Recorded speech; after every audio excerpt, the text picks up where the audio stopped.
Okay, now we are going to study a monochromatic plane wave.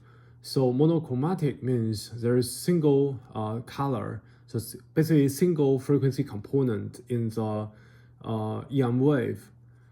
So I'm going to show you an example and tell you the conclusion, and then we derive equations aiming for the conclusion. So we have x direction, y direction, and then z direction. We assume for this example, very simple example, that the wave would propagate down z direction, but the electric field will be polarized in the x direction. So we have wave propagation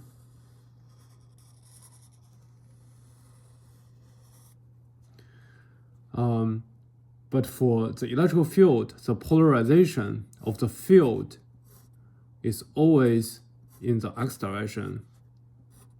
So it can be positive, negative, but it will be always to the x direction. So I have the E field equals to some complex value amplitude, and then the wave propagation function I kappa z minus omega t, and then polarization is in the x direction. And now the magnetic field is polarized in the y direction. So it'd be like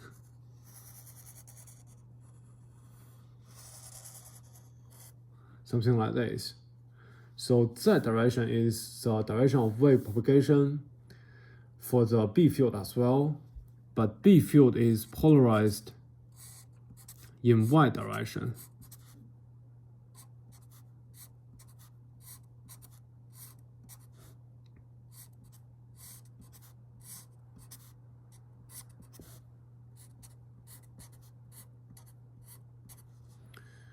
So we have the wave function for the B field equals to complex amplitude, and then wave propagation function kappa z minus omega t. Polarization is in the y direction. So very important conclusion that I'm going to tell you first, and then we derive them. Derive the equations aiming at this conclusion. So first is that the E field and B field, their directions as field, so they have directions. Their directions are perpendicular to the direction of wave propagation. So there is no z component in these vectors. You see, there is only x component, there is y component. Another conclusion is that the amplitude of E field equals to the amplitude of B field multiplied the speed of light. So E field is so strong. So in equation, the conclusion that we are aiming for is 1 divided by c, and this is the wave propagation direction cross E. So here, E is perpendicular to B, E is perpendicular to Z, and B is also perpendicular to Z. And if we don't consider the direction, we consider the amplitude, then the amplitude of E divided by C equal to the amplitude of B.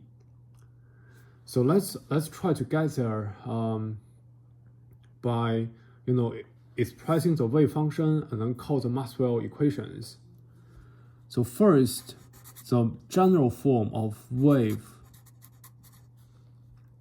function. So we have the E field, complex valued vector field. So this equals to E0, which is also a complex valued field. So this we call it polarization. And then we have the wave propagation kappa z minus omega t. And then for B field, similarly, we have B0, so complex valued and field as so we don't call it polarization anymore, because there is the E field and B field, they are coupled. So once we determine this is determined. We are going to prove that, but we normally call the direction of E field polarization. So this is, we just call it amplitude. And then we have wave propagation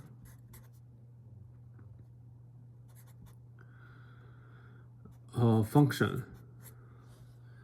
So very important that I emphasize again here that the polarization here and this amplitude here, they are fields, they are complex valued fields, which means they have x component, y component, and z component. We are going to prove that they don't have, their z components must be 0. But as fields in general, we have x component, y component, and z component. So these are fields, but they are constants, which means if we do if you do derivative on them with respect to x, y, z, yes, and then you get 0 or t. So these are constant. They represent our message. We modulate our message onto here. And once we decide what message to transmit, these two are decided. So these two are fields, but constants.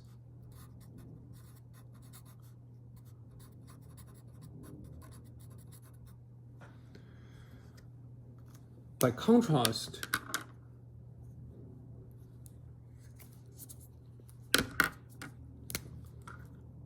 this one and this one, so they are scalar functions. They are scalars, but they will vary with respect to z and t. So they are scalars and they are functions. So if you do derivative of them with respect to z and t, you'll get some value.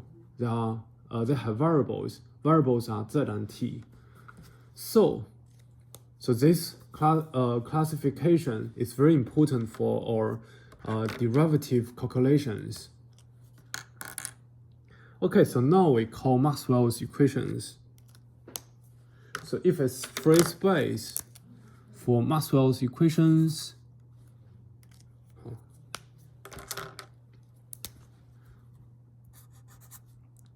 so for Maxwell's equations, so first we have the divergence of E field equals to 0. And then second, we have divergence of B field equals to 0. And third, we have curl of E field equals minus dB dt. And then fourth, we have curl of B field equals mu 0 epsilon 0 and then dE dt. Okay, so I have 4 of them. So the first thing,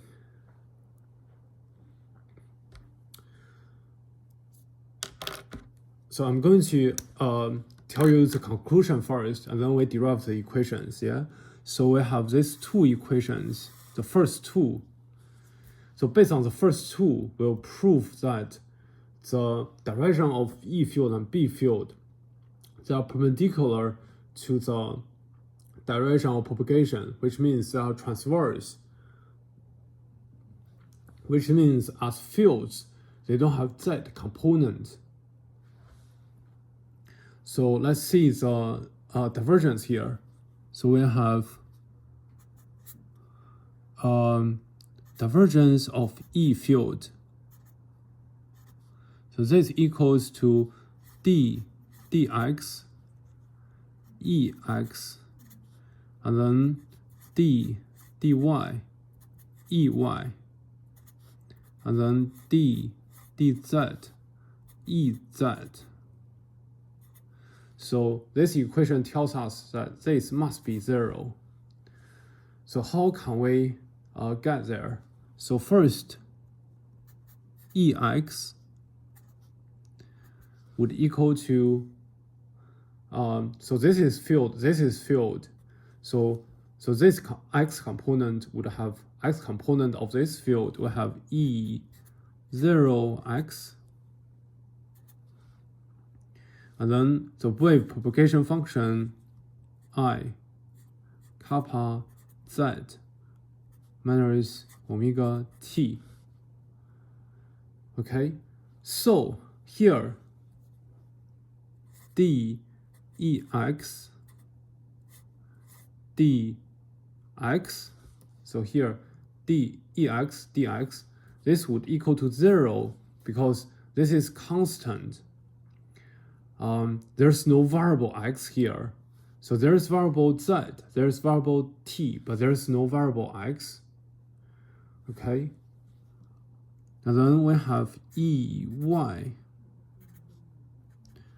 We have E0y. And then the propagation function kappa z minus omega t. So based on this, dy would equal to 0. So this is constant, and this is function. Variable is z, and variables are z and t. So y is not a variable here. We have y component in the field, but y component in the field is a constant. It's our message. And then we have Ez. Ez would be different because we have E0z, Ei kappa z minus omega t. So now dez, this there will be value for this because z is a variable here. So what we have would be I kappa. So I kappa, we move it down here, and then E0z. So this term is constant, but we have wave propagation function. So I kappa z minus omega t. So you can see that here, this one is just this one, just itself. So there is a very simple expression. We have I, k, and then E, z. So now you see why we prefer, complex value representation for wave function, because when we do derivative, we basically get the function itself, and also here we have the multiplier on the variable. So I k, I kappa, we just move the I kappa down here, and then the function itself. So if Maxwell's equation requires this equal to 0, we must have the field in the z direction equal to 0. So similarly, so here we have Ez equal to 0. Similarly, if you do the second equation, then you get Bz equal to 0. So we have the divergence of B field equal to 0. This would lead to, Bz equal to 0. This is what we want. What we wanted was, B field and E field, they should be, they're as fields, they have directions, but their directions should be perpendicular to the direction of wave propagation. That's what we wanted. So now we proved it. Now the second task, I also give you the conclusion first, and then we derive equations aiming for that conclusion. So these two equations will tell us relationship between E and B. So eventually we'll prove that E and B are perpendicular to each other, and the magnitude of E equals to magnitude of B multiplied speed of light. So that's something we can get from here. So first, let's do the curl. So I have curl of E.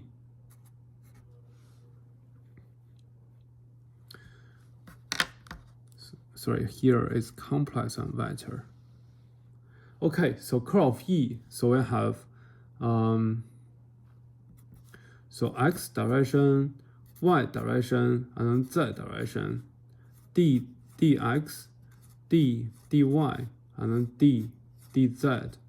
And then we have ex, and then ey, and then 0 here. Because we proved ez must be 0. Okay? So here as a general rule, so ex, ey, they are function of k and t. There's no variable x and y here. So general rule is anything associated with dx, dy for ex, ey would be 0. Okay, that's a general rule. Second rule is, so if we do ex, dz, so dex, dz, there will be value because here z is a variable. So this would equal to, we move I kappa down, I kappa, and then the rest is the same as before, so we have ex. And then similarly, dey,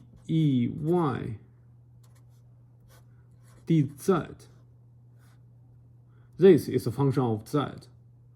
So we have I kappa, and then ey.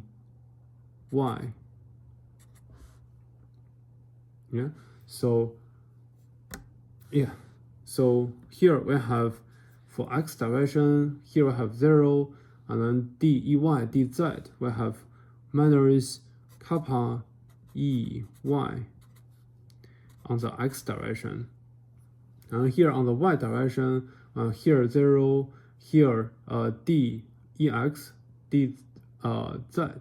So we have minus plus, and then we have here,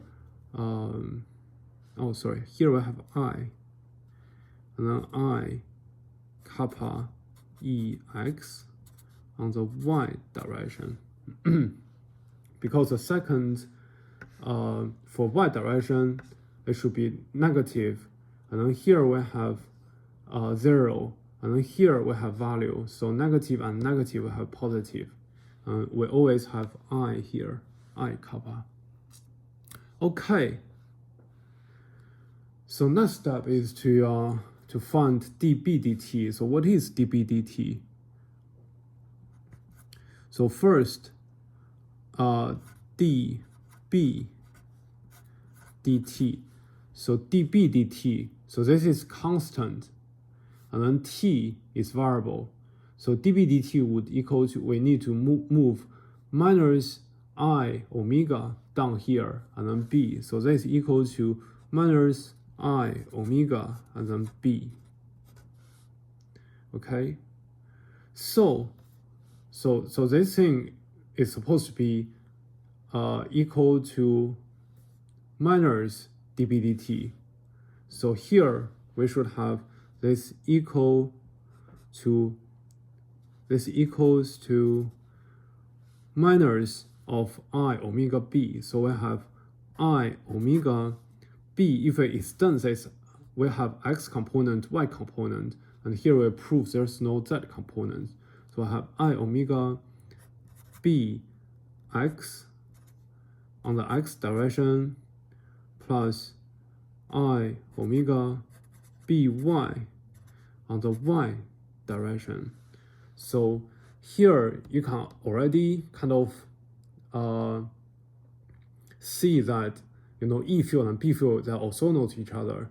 because if we take the x component out, we have so we can delete I, so we have minus k e y equals omega bx, and then the y component we have k kappa ex equals to omega by. So b and e must be perpendicular to each other. So if we write out our conclusion, and also the ratio between amplitude is omega divided by k. What is omega divided by k? So here we have omega equals to kv. What is v? Speed of light in free space. So omega divided by k equals to c. So we also have, omega equals kc. So now, if we summarize that B field equals 1 divided by c, and then z direction equals E. So this can be easily confirmed. We have x, y, and z. So z cross, x direction, we have y direction. So z cross x direction, we get by. And z cross y, we have z cross y, we have minus x. So z cross y, we get minus bx, and the ratio is c, speed of light. So this is what I give to you earlier all along. So if we go a little step further, so the direction of propagation doesn't have to be, always on the z direction. It could be any direction. So if we represent any direction of propagation,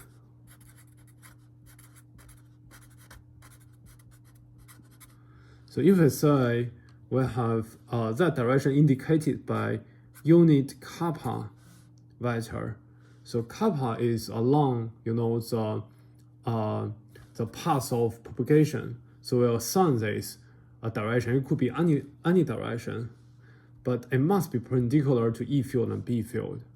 So I have, let me write it here. So I have B field